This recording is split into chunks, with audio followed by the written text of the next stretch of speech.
بوسه ساده به تربتت مثل بوسه به دستاته. تربت برآیین شده تربت که خاک پاهاته. هر سجده نماز من به مهر تربتت، یعنی به پات میافتم هر روز تا نگام کنیم.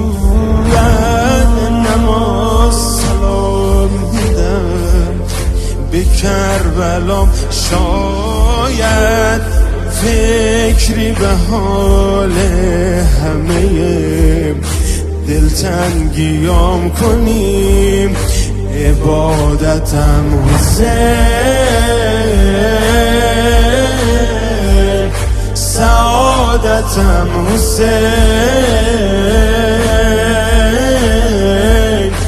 ارادتم حسین،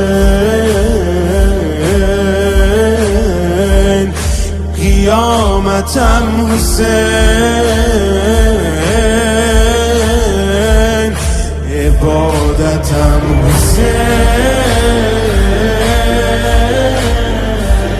سعادتم حسین، ارادتم حسین، قیامتم حسین.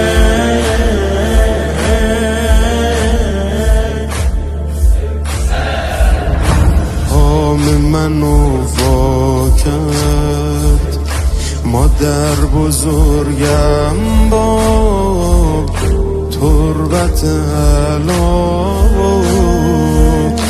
تموم این سالا میدیدم که چشم بابا و مادر من بهم میگه که راضین ازم.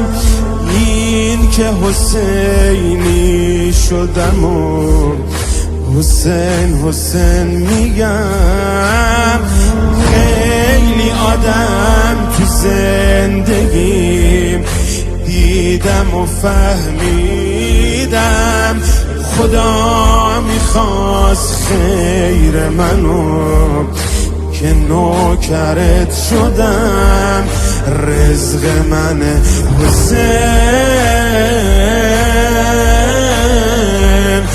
عشق من حسین، می نویسم حسین،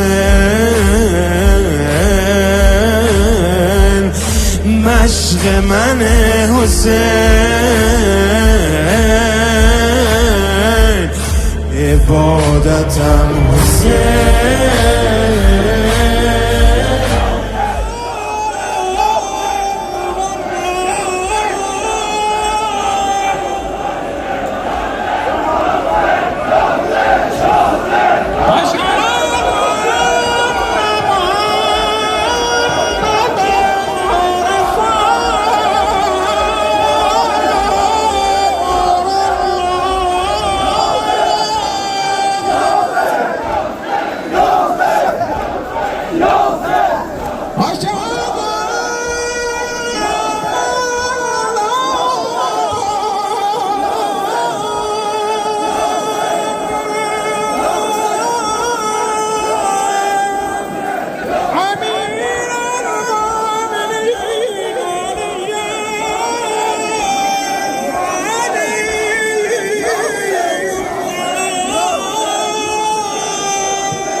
Ya Hussein,